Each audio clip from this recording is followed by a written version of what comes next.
अशी आहे माझी की सकाळी टिफिनला काय बनवायचं, सकाळच्या ब्रेकफास्टला काय बनवायचं ह्याचं माझं सगळं ठरलेलं आहे. आणि आत्ता डिनरला काय बनवायचं ह्याचं अजून माझं काहीच ठरलेलं नाहीये. Hello everyone, good morning, welcome to the new blog. तर छान अशी आजच्या दिवसाची सुरुवात झालेली आहे आणि ब्रेकफास्टमध्ये आज बनवलेला आहे मुगाच्या डाळीचा डोसा आणि दही, जे की राजेशचं आणि माझं एकदम फेवरेट आहे.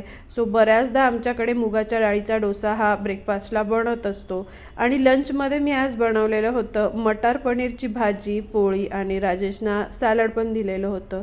तर मस्त असं ब्रेकफास्ट झाला. राजेशचा टिफिन पॅक करून दिला. त्रिशा स्कूलला गेलेली होती आणि राजेश पण ऑफिसला गेले. त्यानंतर माझा पण ब्रेकफास्ट करून मी घर आवरायला घेतलं. पटापट माझं घर आवरण्याचं काम मी चालू केलेलं होतं, कारण आज मला थोडं बाहेर जायचं होतं. बाहेर म्हणजे माझ्या फ्रेंडला भेटायला मला जायचं होतं. ती इंटेरियर डिझायनर आहे आणि तिची साईट आज माझ्या घराजवळच होती आणि ती आज हँडओव्हर करणार होती. सो ती म्हणाली की ये, आपली भेट पण होईल. आणि मला होम डेकोर, इंटेरियर ह्या गोष्टींमध्ये खूप जास्त इंटरेस्ट आहे. सो त्या अशा गोष्टींमध्ये मी जाण्यासाठी, बघण्यासाठी नेहमीच रेडी असते, हे तिला पण माहिती आहे. सो म्हटलं चला आज रुचिकाची साईट बघण्याचा आपल्याला योग आलेला आहे आणि त्यानिमित्ताने भेट पण होईल, म्हणून मी आज तिला भेटायला जाणार होती. तो माझी तीच घाई चालू होती की पटापट घर आवरून घेतलं पाहिजे आणि मग जाऊया म्हणून. घर आवरून मग बाहेर पडलं की बरं पडतं, म्हणजे डोक्यात ते राहत नाही की आपलं अजून घर आवरणं, साफसफाई करणं बाकी आहे. आणि बाहेरून जेव्हा आपण येतो, घर नीटनेटकं असलं की आपल्याला पण फ्रेश आणि रिलॅक्स वाटतं. सो म्हटलं आज छान पटकन घर आवरून घेऊया आणि रेडी होऊन मग जाऊया. तर तीच माझी घाई चालू आहे. छान असं स्वच्छ घर आवरून घेतलं. ही रोजची कामं तर चालूच असतात, ती काय टळत पण नाही. काल राजेश मुंबईहून आले, तर येताना त्यांनी लोणावळ्याचा जो फूड कोर्ट आहे तिथे थांबलेले, तर त्यांनी हा खाऊ आणला माझ्यासाठी. ताकातली मिरची, जी मला खूप जास्त आवडते. ही तळून एकदम टेस्टी लागते. खिचडी, वरण भात किंवा कशासोबतही तोंडी लावायला एकदम मस्त आहे. सो हे आणलं. चकल्या, ज्या की मला, त्रिशाला, आम्हाला दोघींना पण खूप आवडतात. सो ह्या आणल्या. आणि ह्या पण चकल्याच आहेत, पण दोन वेगवेगळ्या प्रकारच्या आहेत. या हिरव्या मिरचीतल्या आहे, ग्रीन चिली असं लिहिलेलं आहे. आणि या रेड चिली, या लाल मिरचीतल्या. अशा ह्या दोन प्रकारच्या चकल्या आणि ही ताकातली मिरची, असं ते घेऊन आले आहेत. हॅलो. तर दुपारचे आता ऑलमोस्ट 2 वाजत आले आहे आणि मी चालली आहे माझ्या फ्रेंडला भेटायला. ती इंटेरियर डिझायनर आहे. तिची साईट होती ती, जी आज कंप्लीट झालेली आहे आणि ती म्हणाली की मी येतेच आहे, तर ये तू. मग मी जात आहे तिला भेटायला आणि तिची साईट पण मला बघायची आहे. मला अशा गोष्टींमध्ये फार इंटरेस्ट असतो, म्हणजे इंटेरियर, होम डेकोर. जसं तुम्ही मागच्या व्हिडिओजमध्ये बघितलं असेल तर तुम्हाला आलं असेल लक्षात, मला ह्या गोष्टींमध्ये खूप इंटरेस्ट आहे. सो म्हटलं चला आज जाऊया बघायला आणि तिची भेट पण होईल. मग जवळच आहे तिची ती साईट आज जी कंप्लीट झाली आहे. तर ती 11:30 वाजेपासून आलेली आहे तिथे. ती 4 वाजेपर्यंत असणार होती आणि माझं आता सगळं आवरलं. म्हटलं चला आता जाऊया. तर मला जायचं आहे, 10 मिनिटात मी पोहोचेल तिथे आणि 3 पर्यंत मला पुन्हा रिटर्न यायचं आहे, कारण त्रिशा येईल. सो आता मी जाते आणि तुम्हाला पण दाखवते तिने कसं इंटेरियर केले. खूप छान असतं तिचं डिझाईन, मस्त करते ती एकदम. मला नेहमीच तिचे डिझाईन्स खूप आवडतात आणि ती मला पण वेगवेगळ्या आयडियाज देत असते जेव्हा मला काही घरामध्ये चेंजेस करायचे असतात किंवा मग काही फर्निचर करायचं असेल, काही वस्तू घ्यायच्या असेल, तर ती मला सजेस्ट करत असते. तर म्हटलं चला आज आपण साईट बघायला जाऊया. आजपर्यंत मला कधी तिची साईट बघण्याचा योग आला नव्हता. आज घराजवळच तिची साईट आहे, तर आज तो योग आला आहे. म्हटलं चला आज जाऊया, तुम्हाला पण दाखवते मी. सो जस्ट पोचली आहे मी, लिफ्टमध्ये आहे. जात आपण. तुला माहिती आहे खाली आणि बसायचं. हां, बसायचं. जागा वाचते ना. हो, मला त्यांचे काल सगळे इलेक्ट्रॉनिक गोष्टी आल्या. हा डायनिंग आहे, किचन. युटिलायझेशन एकदम डायनिंग त्यांना तो फिक्स्ड वालाच कॉम्पॅक्ट हवं पण होतं. वाटत नाहीये आणि दिसायला पण मस्त वाटतं. किचन थोडी छोटी आहे. हा त्यांना कट्टा दिलेला बिल्डरनी. हा आपण ॲडिशनल केला आहे. हा मी केला म्हणजे फर्निचरमध्ये. म्हणजे एवढाच होता. एवढाच होता फक्त ते त्यांना. वाढवल्यामुळे हा. जरा better झालं. हां तर ते नाही का ह्याच्यात ते एवढं जे कुकिंगमध्ये काय करू. सगळं पूर्ण त्याच्यातच जातं. आणि इथे एक हे टॉयलेट केलं आहे इलेक्ट्रॉनिक्सचं आहे. केल्यावरती इथे मायक्रोवेव्ह, हे मिक्सर, ट्रे करायचा, याच्यावर मिक्सर ठेवायचं, दिल्यावरती ठेवू शकतो. आणि शकतो एक ड्रॉवर आहे आणि हा इथे प्लास्टिकचा. ह्याला काय इश्यू नाही आहेत का गं या बास्केटला? नाही काहीच नाही. फक्त प्रिफरेबली वॉश असं नाही करायचं. नुसत्या कपड्यानी ड्राय क्लॉथ असतो ना त्याने फक्त ते क्लीन करायचं. बाकी त्याला कारण व्हेंटिलेशन वगैरे असतात ना ऑलरेडी, त्यामुळे ते ओपनच ठेवायचं. सगळे टेम्परेचर हो, ह्याला म्हणजे वरच्या बाजूला नाहीये. हां हे आता लेटेस्ट आले तर हां तो जी सेक्शन आहे. हा जी आहे. तो आता हे थोडे अजून लेटेस्ट आले म्हणजे सॉफ्ट हा कटलरीचा झाला. हा एक छोटा प्लेट्सचा आणि खालचा जो आहे तो थाळीचा. हे तर नॉर्मल आपले सिंकच्या खालचे. बाकीचे सगळे हे रेग्युलर आहेत. ही टाइल्स पण बिल्डरने दिली की नाही ही त्यांची एक्झिस्टिंग होती आणि त्याला मॅचिंग अशा. तर तुम्ही बघतच आहात सुंदर असं इंटेरियर रुचिकाने ह्या घराचं केलेलं आहे. 100पेक्षा जास्त रेसिडेन्शियल आणि कमर्शियल प्रोजेक्ट्स रुचिकाने आत्तापर्यंत केलेले आहे आणि पुण्यामध्ये ती ही सर्व्हिस प्रोव्हाइड करत असते. डिझायनिंगपासून एक्झिक्युशनपर्यंत सगळ्या गोष्टी रुचिका करून देते. तुम्हाला जर तिच्याकडनं इंटेरियर करायचं असेल तुमच्या घराचं तर नक्कीच तुम्ही तिला कॉन्टॅक्ट करा. मी डिस्क्रिप्शनमध्ये तिचा इंस्टाग्राम प्रोफाईल आणि कॉन्टॅक्ट नंबर ॲड करत आहे. जाऊन नक्की चेक करा. डिझाईन आणि क्वालिटी दोन्ही पण एकदम बेस्ट असतं तिचं आणि within a given period of time ती प्रोजेक्ट कंप्लीट करून देते आणि ते पण एकदम best quality of material use करून आणि छान असं डिझाईन करून. केलं आहे ते मिररला स्टोरेज हवं होतं म्हणून ते इथून घेतलं. हां त्यांना हे खूप पुढे आलं असतं तर परत वॉशरूमची जागा आहे त्यामुळे तो एक परत इश्यू होता. प्लस त्यांना वर्क स्पेस त्यांचं परमनंटली वर्क फ्रॉम होम आहे. त्यामुळे तिथे ते त्यांचं स्टडी केलं. छोटेसे जागेत मस्त मॅनेज झालं ते सगळं. पण बऱ्यापैकी मोठं. तर मग कसं आहे बसल्यावर ही मुवमेंट डिस्टर्ब होईल म्हणून जेव्हा पाहिजे ते काम करणार असतील तेव्हा फक्त मस्त हे पण डिझाईन मस्त आहे. ह्याला पण वाचल्या बाजूने असाच लाईट आहे. हो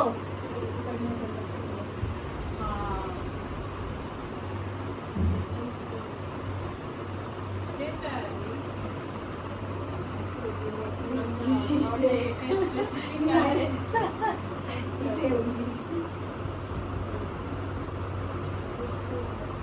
जागा कमी आहे. फ्लॅटचा एरिया छान आहे. बेडरूम जेव्हा फर्स्ट टाइम मी आले होते ना तेव्हा ही बेडरूम आणि त्यांनी त्यांच्या सगळ्या रिक्वायरमेंट सांगितल्या. म्हणजे एवढ्या सगळ्या तुम्हाला ह्याच रूममध्ये कम्प्लीट करून हवे आहेत का. तोच एक मोठा चॅलेंज होता. आणि तो डबल बेड पण कारण त्यांना छोटा मुलगा आहे तो आत्ता तरी त्यांच्याच बरोबर झोपणार. त्यामुळे तो त्यांना क्वीन साईजचा पण बेड चालणार होता. तो किंग आणि क्वीनच्या मधला घेतलाय आम्ही 5.5 फुटाचा. ते काहीच म्हणजे त्यांना कुठल्याच गोष्टी सोडायचं नव्हतं. त्यामुळे ते सगळ्या अकोमोडेट करायच्या. मस्त झालं पण एकदम छान. जागा कमी आहे पण ऍडजस्ट एकदम मस्त होती. सगळंच आम्ही केलं. कर्टन्स कर्टन्स पण सगळं जेवढं तुला आता दिसतंय ते सगळंच खूपच छान. तो लॅम्प पण एकदम मस्त आहे. म्हणजे त्या पण जागा आम्हीच एकदम त्यांना परफेक्ट दाखवलंय. दिसतोय. तर खूप छान पद्धतीने रुचिकाने हे घर डिझाईन केलेलं आहे. मला तर प्रचंड आवडलं. आणि इवन तुम्ही बघत आहात लॅम्प्स वगैरे किंवा कर्टन्स जे सॉफ्ट फर्निशिंग म्हणतो आपण कर्टन्स वगैरे ते सुद्धा तिनेच सजेस्ट केलेलं आहे सगळे डिझाईन त्याचेसुद्धा क्लायंट्सला. आणि ॲक्च्युली फ्लॅट खूप मोठा नव्हता. अगदी कॉम्पॅक्ट होता. फार असा स्पेशियस म्हणतो आपण तसा नव्हता.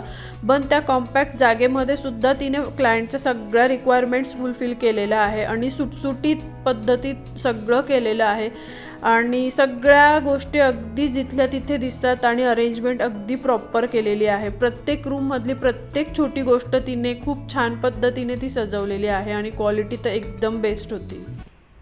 जस्ट मी घरी आले, 3 वाजले मला येता करता. मग मी खालीच थांबले. त्रिशाचा स्कूलवरून यायचा टाइम झाला होता, मग तिला घेतलं आणि जस्ट आता घरी आले. तुम्ही बघितलंच इंटेरियर खूप छान करते ती. तिला मी बोलवलं आहे की तुझं काम झालं तिथलं तर ये म्हणून. तिचं शूट चालू आहे तिथे, तर तिला अजून वेळ लागणार होता. सो मी आले निघून. त्रिशा स्कूलवरून येण्याची वेळ झाली होती, मग मी आले. तिला घरी बोलावलं आहे, पण ती बोलली पॉसिबल झालं तर येते किंवा मग नंतर कधी येईल, बघूया आता कसा प्लॅन होतो ते. आली तर मग बघूया काय प्लॅन होतो ते. चला तर मग आता त्रिशाला मी काहीतरी स्नॅक्स देते. काय देऊ त्रिशा तुला? चेंज कर. जस्ट त्रिशा शूज वगैरेच काढत होती. आता फ्रेश हो. स्प्राउट्स देऊ का? चालेल, तुला स्प्राउट्स वगैरे देते मी, तोपर्यंत तू फ्रेश हो, चेंज कर. चला तर मग भेटूया आता, बघूया पुढे काय प्लॅन होतो काय नाही. त्रिशासाठी इथे स्प्राउट्स फ्राय करून घेते तेलामध्ये आणि थोडंसं पाणी असं बॉईल होईल म्हणजे शिजेल असं तिथे करायला ठेवलं आहे. आणि वाजले आहेत ऑलमोस्ट 3:30 व्हायला आलेत. Hello, good evening. तर संध्याकाळचे ऑलमोस्ट आता 5:45 होत आले आहे. मी मस्त असा चहा ठेवला आहे. भाजीपाला आणायला जायचं होतं आज. मार्केट लागतं खाली भाजीपाल्याचं, पण माझी काही इच्छा होईना कारण माझं भयंकर डोकं दुखतंय. सो मी सगळा भाजीपाला ऑनलाईनच ऑर्डर केला. जस्ट तो आला, मी तो मस्त फ्रीजमध्ये लावला. एकीकडे चहा ठेवला आहे आणि बाकी स्वयंपाकाची वगैरे अशी बेसिक तयारी चालू केली आहे. तर इथे शेंगदाणे भाजण्यासाठी ठेवले आहेत मी, कारण शेंगदाण्याचा कूट बनवून ठेवायचा आहे मला. उद्या ब्रेकफास्टला साबुदाणा खिचडी बनवण्याचा प्लॅन आहे. सो म्हटलं शेंगदाणे भाजून कूट बनवून ठेवू. एकीकडे चहा उकळत आहे आणि दूध गरम व्हायला ठेवलं आहे आणि इथे भेंडी धुवून ठेवली आहे. आता ती पुसून वगैरे ठेवणार मी. ती सकाळी टिफिनसाठी भाजी बनवण्याचा माझा विचार आहे की सकाळी टिफिनसाठी बनवूया म्हणून. सो मी आता ती धुवून ठेवली आणि पुसून ठेवेल. आणि आता चहा घेते मस्त. आत्ता काय बनवायचं डिनरला त्याचं अजून काहीच म्हणजे ठरलेलं नाहीये, मला कळत नाहीये काय बनवू. राजेशना फोन केला बट ते अजून ऑफिसच्या कामात बिझी आहे. सो असं काय बोलणं झालं नाही की काय बनवावं आणि मला आज सुचत पण नाहीये की काय बनवू. आणि डोकं पण दुखतंय, तर मला असं वाटतंय काहीतरी नॉर्मल शॉर्टकट असं बनवूया. बघू आता. त्रिशा येईल, खाली गेलेली आहे त्रिशा आली की त्रिशाला विचारून बघते मग काय तो डिनरचा प्लॅन ठरेल काय बनवायचं ते. म्हणजे आत्ता कंडिशन अशी आहे माझी की सकाळी टिफिनला काय बनवायचं, सकाळच्या ब्रेकफास्टला काय बनवायचं ह्याचं माझं सगळं ठरलेलं आहे आणि आत्ता डिनरला काय बनवायचं ह्याचं अजून माझं काहीच ठरलेलं नाहीये. आणि आता 6 वाजत येतील. सो बघूया आता काय होतंय ते. सो बऱ्याचदा माझं असं होतं की सकाळच्या टिफिनचं माझं तयारी असते झालेली किंवा विचार केलेला असतो टिफिन आणि ब्रेकफास्टचं काय ते. बट डिनरचं मला कळत नाही, कारण मोस्टली असं होतं की डिनरला 2-3 आयटम बनवावे लागतात काही वेळा. म्हणजे राईस पण किंवा मग भाजी पोळी खिचडी, डाळ राईस आणि भाजी किंवा रस्सा भाजी असेल तर भाकर, त्रिशाला पोळी. सो मी खूप कन्फ्यूज असते डिनरच्या बाबतीत. सकाळचं सॉर्टेड असतं एकदम, कारण एक सुकी भाजी आणि पोळी हेच बनवावं लागतं, त्यापेक्षा वेगळं काही नाही. सो सकाळचं माझं सॉर्टेड होऊन जातं आणि ब्रेकफास्टला पण कुठलाही मेनू चालून जातो. त्रिशाचा तर स्कूलमध्येच असतो ब्रेकफास्ट आणि राजेशच असतात ब्रेकफास्टला. मी कधी केला तर करते किंवा कधी नाही पण करत. सो तेही मला टेन्शन नसतं, पण डिनरला काय बनवावं हा मला नेहमीच प्रश्न पडलेला असतो. तर आता बघूया, दोघांनाच विचारते आणि ठरवते आता आज काय बनवायचं ते. आणि आत्ता वाजले आहे 8:30 रात्रीचे आणि माझा स्वयंपाक बनवून झालेला आहे. आज एकदम शॉर्टकट केलेला आहे आम्ही स्वयंपाक. खिचडी आणि कढी. त्रिशा कालपासून म्हणत होती की तिला खिचडी खायची आहे. मग मी म्हटलं आज चला कढी खिचडीच करूया. मग कढी खिचडी बनवली आहे. आणि राजेशना आणि मला लोणचं पोळी खायची होती. म्हणजे राजेशना लोणचं पोळी रोल खायचा होता, छान तूप वगैरे लावून अशी लोणचं पोळी रोल. मग म्हटलं चला माझ्यासाठी पण करूया. त्रिशा काही त्याला हो म्हणाली नाही. मग त्रिशाला कढी खिचडी असं आहे. म्हणजे आम्ही पण कढी खिचडी खाणार आहे, बट त्यासोबत लोणचं पोळी रोल पण मी बनवलेला आहे. कढी मस्त अशी बनवून तयार आहे. आणि कुकर इथे आता थंड होतोय. आणि इकडे पोळ्या, ज्याला तूप आणि लोणचं लावून आता मी रोल करून घेणार आहे. मग जेवायला बसूया. सो इथे लोणचं पोळी रोल बनत आहे.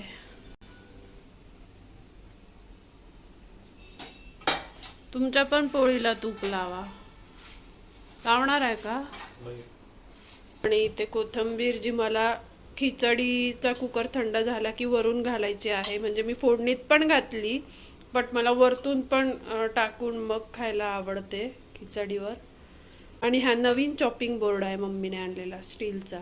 भरपूर मोठा आहे, मस्त आहे. ह्याला इथे असं हे काय म्हणू शकतो, थोडंसं मोल्ड केलेला आहे. सो असा ओट्याला असा मस्त अडकतो तो आणि हलत नाही, एकदम मस्त आहे. आणि इतका मोठा आहे तो की त्याच्यावर पोळी वगैरे किंवा जेव्हा मोठ्या साईजमध्ये पुऱ्या करायच्या असतील तर ह्याच्यावर पूर्ण असं लाटून आणि मग पुऱ्या करता येईल. एकदम छान आहे, स्टीलचा आहे. त्याची प्राईस पण नाही काढली अजून मी टॅग. आज सेकंड टाइम यूज केला आहे. सेकंड नाही, थर्ड टाइम. स्टीलचा असल्यामुळे त्याला स्क्रॅचेस दिसतात, बट आजकाल प्लास्टिक आणि वूडपेक्षा स्टील प्रेफर केलेलं बेटर असतं. म्हणून मम्मीने हा मला स्टीलचा चॉपिंग बोर्ड आणला होता. वुडनला फंगस येतं ओलं होऊन ते धुवून, आणि प्लास्टिक तर नाहीच यूज केलं पाहिजे. म्हणून स्टीलचा हा चॉपिंग बोर्ड मम्मी घेऊन आलेली. अरे बापरे, इथे तर एकदम फुल प्रॉपर लोणच्याची जी खाप असते ती पण घेतली आहे इथे त्यांनी. आणि त्याचे छोटे छोटे पीसेस करणं चालू आहे. बाप्पा बाप्पा बाप्पा, एवढे एफर्ट्स मी पण नाही घेतलं लोणचं पोळी रोलला. आपला खार घेतला, लोणच्याचा लावला, रोल केला, झालं. अरे बापरे. हा कोणाचा आहे? माझा. तुपाची आहे ना ही? थँक्यू. झालाय कुकर थंड. देऊ का त्रिशाला? चला आता त्रिशाला पण देते. मला सांग, तुला खिचडी अचानक कशी काय आवडायला लागली? कारण आई आधी आजीसारखं नव्हते बनवत. आता काय काय मोठ्याने बोल. आई आहे ना, आधी आजीसारखं नव्हतं बनवत एक्झॅक्ट. आजी सारखी मला खूप आवडते, पण आई तो आजी सारखी बनवायचीच नाही. आता आजी सारखी बनवायला लागली म्हणून. अरे बापरे, आजीची खिचडी आवडते का तुला? हां, ती आजीची खिचडी खायची. म्हणजे माझ्या मम्मीच्या हातची तिला खूप आवडायची. आणि इथे आम्ही कधी पण खिचडी करायचं म्हटलं का ती चिडचिड करायची, नाही म्हणायची. आणि ती कालपासून म्हणत होती आई खिचडी बनव. तिला म्हटलं का गं तू कसं काय खायला लागली? तर मला म्हणते तू आता आजीसारखी बनवायला लागली म्हणून. आणि आधी नाही बनवायची आजीसारखी. मी सेम तशीच बनवायची त्रिशा, जसं आजी बनवते सेम तशीच होती माझी पण. टेस्ट तशी नव्हती. आजी खूप भारी बनवायची आणि थोडं तिखट पण होतं. अरे बापरे, थोडं स्वीट होतं. यांना तिखट चालत नाही ना. काय करू, मला आजीच्या हातचा. हे एकदम मिळमिळीत खाणारे लोक आहे ना.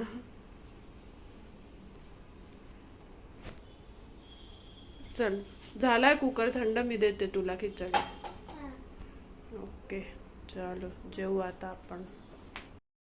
तर छान असं आम्ही तिघांनी पोटभर जेवण केलं. मेनू आज आमच्या तिघांच्याही आवडीचे होते. सो मस्त जेवण झालं.